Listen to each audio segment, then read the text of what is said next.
This video explains the importance of the outline, and it also explains what I am looking for in your outlines.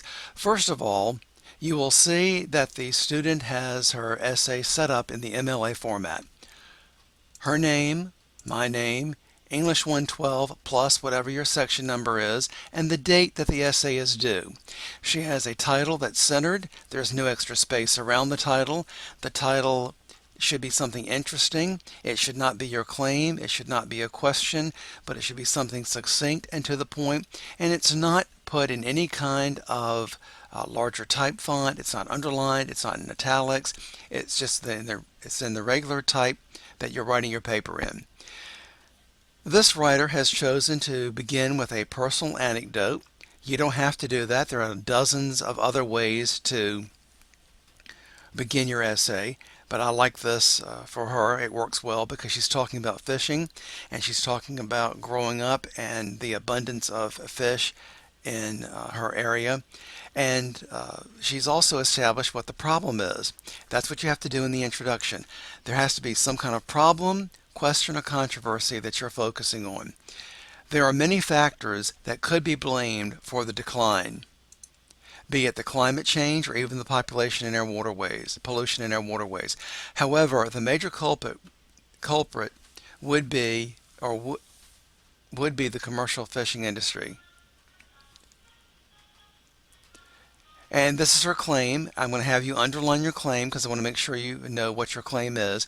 The commercial fishing companies are the reason fish populations worldwide are swiftly declining. The U.S. Commerce Department needs to better regulate the commercial and local fishing companies to assure our waterways will continue to grow for future generations.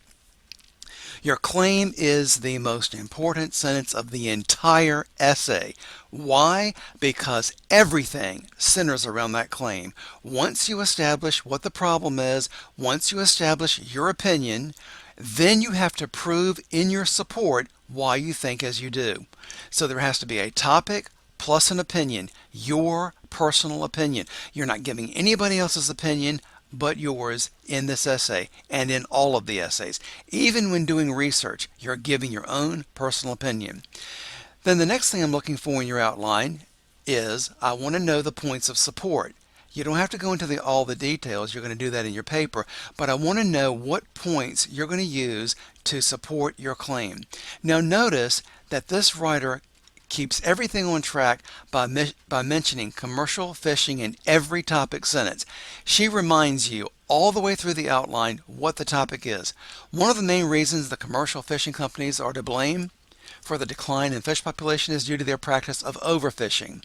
Then she's going to develop that in the paper. Another reason the commercial fishing companies are to blame for the decline in fishing populations is due to greed.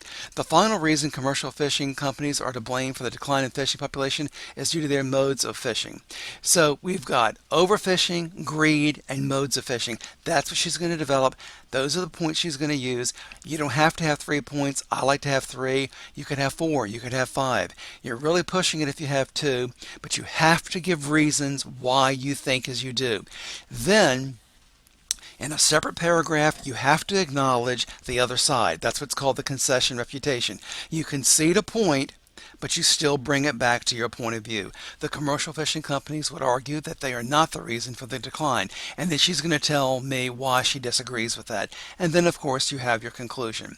The numbers will be deleted in your final essay. All paragraphs will be deleted. The points will be developed into full paragraphs. A conclusion will be added. The entire essay can be seen in course documents. Good luck, and remember to post your outline early so we can have an exchange, so we can have a dialogue, so we can have a discussion. You must post the outline before the due date. Once we hit the due date, that's the end of the discussion. It's important that you go through the writing process, an outline, the peer review, and then final copy. Good luck with your papers.